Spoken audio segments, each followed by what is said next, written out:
आपके सामने मैंने दो प्रश्न लिया है। क्रमशः दोनों प्रश्न को देखते हैं और दोनों प्रश्न बहुत ही आसान, देखने में आपको लगेगा कि ये कैसे बनेगा, लेकिन इतना आसान है। सिर्फ एक ट्रिक की आवश्यकता है और वो ट्रिक क्या है? थेल्स का प्रमेय।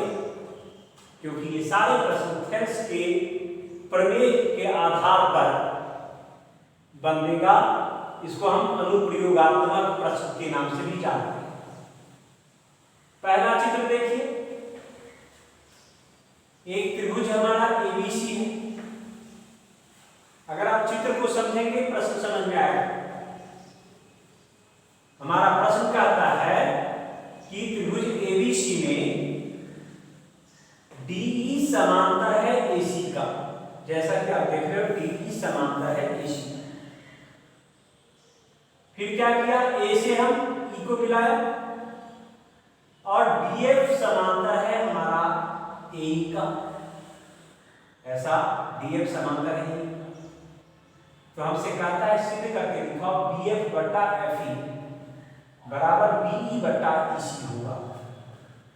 अब आइए, सबसे पहले हम त्रिभुज ए बी सी में, त्रिभुज ए बी सी में क्या देख रहे हैं? डीई समांतर है बीसी का, डीई समांतर है एसी का, डीई समांतर एसी का। फिर से देखिए, बस इतना ही काफी है जो ज्ञात है। त्रिभुज एबीसी में, ए बी सी में डीई रेखा समांतर है एसी का। आपने क्या पढ़ा था थेल्स का प्रमेय? यदि किसी त्रिभुज में एक भुजा की समांतर खींची गई रेखा अन्य दो भुजाओं को जिन बिंदुओं पर काटती है, वे बिंदु उन भुजाओं को समान अनुपात में बांटती है। इस आधार पर क्या हो जाएंगे? बीडी बटा डीए बराबर बीई बटा ईसी। थेल्स के प्रमेय से, थेल्स प्रमेय से, थेल्स प्रमेय से पुनः त्रिभुज ए बी ई में, ए बी ई में आप क्या देख रहे हो? ए बी ई में डीएफ समांतर है ए का, डीएफ समांतर है ए का। तब की स्थिति में क्या होता है? बीडी बटा डीए बराबर बीएफ बटा एफई। ये भी थेल्स प्रमेय से, थेल्स प्रमेय से।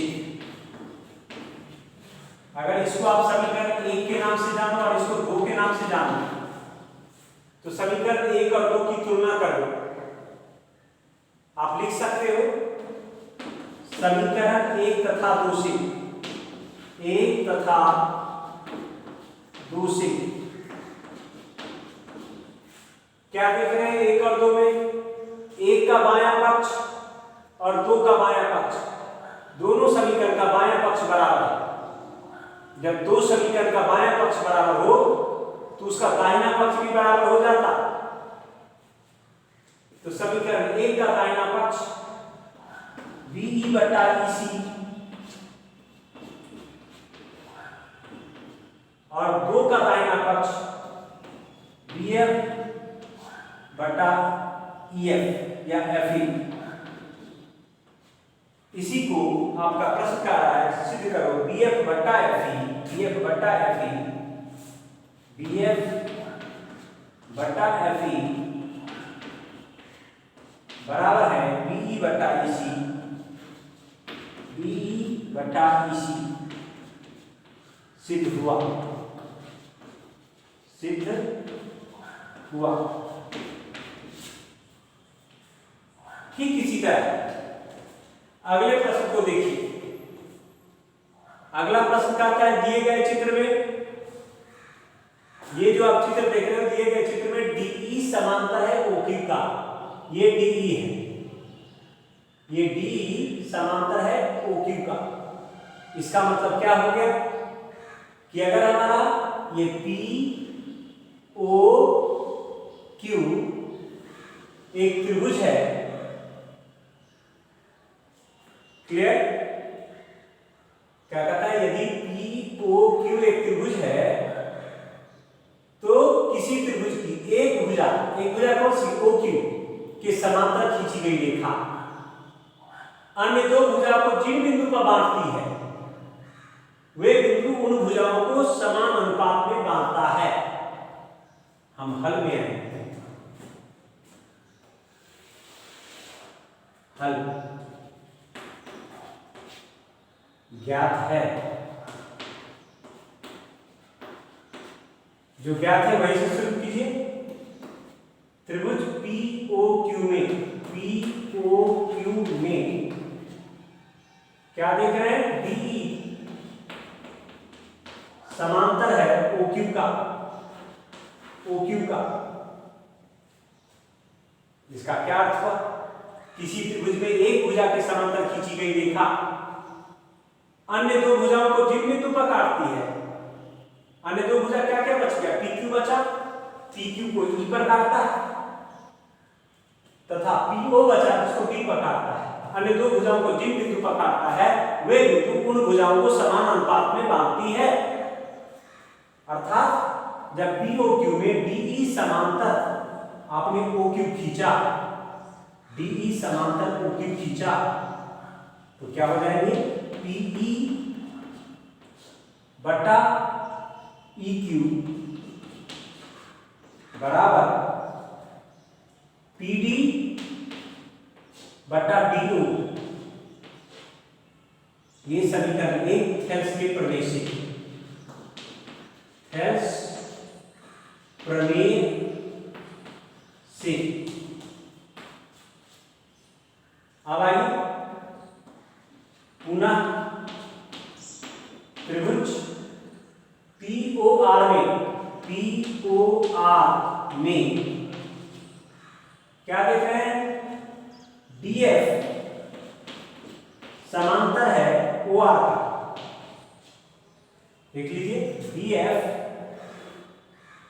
ये DF समांतर है OR। फिर वही कहानी, किसी त्रिभुज में एक भुजा के समांतर खींची गई रेखा अन्य दो भुजाओं को जिन बिंदु पर काटती है वे बिंदु उन भुजाओं को समान अनुपात में बांटता है। तो क्या हो जाएंगे इस आधार पर, पुनः हम क्या देखेंगे, PF बटा FR, PF बटा FR बराबर हो जाएंगे PD बटा DO। ये समीकरण 2, ये भी थेल्स प्रमेय से, थेल्स प्रमेय से। अब समीकरण 1 तथा 2 से, 1 तथा 2 से क्या देख रहे हैं, 1 और 2 में, 1 और 2 में हम देख रहे हैं कि समीकरण का दाहिना पक्ष बराबर है। समीकरण 1 का भी दाहिना पक्ष PD बटा DO और समीकरण 2 का भी दाहिना पक्ष PD बटा DO। आपको बता चुका हूं, जब किन्हीं दो समीकरण का एक पक्ष बराबर हो जाए तो उसका दूसरा पक्ष भी सैद्धांतिक रूप से बराबर हो जाता है। इसका अर्थ हुआ PE बटा EQ, PE बटा EQ बराबर PF बटा FR, PF बटा FR। अब इन अनुपात को चित्र से समझिए, PE बटा EQ, ऐसा कहना है PE बटा EQ, ये PE और ये EQ बराबर PF बटा FR।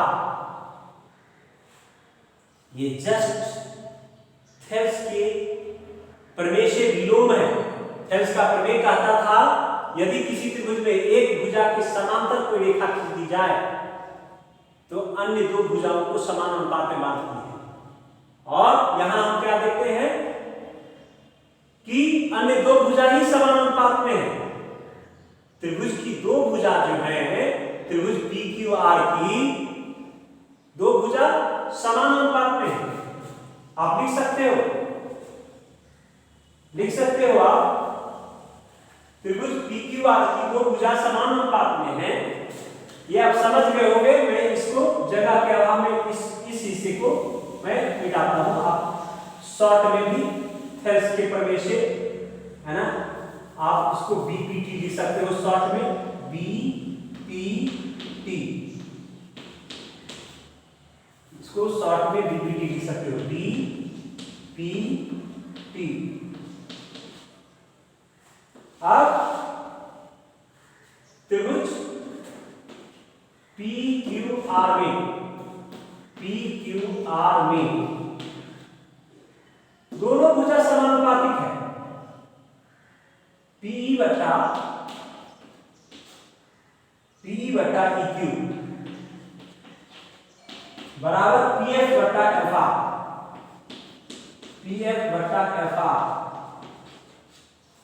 जब दो भुजा समानुपातिक हो इसका मतलब ये और ये सर्वानुसम हुए, अर्थात समांतर हुए, अर्थात EF समांतर हुआ QR। थेल्स के विलोम से, थेल्स प्रमेय के विलोम से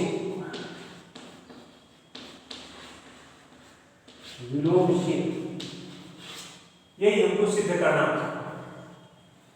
इस तरह कई तरह के प्रश्न आपको मिलेंगे, आप उन सब का अभ्यास करोगे। अब मैं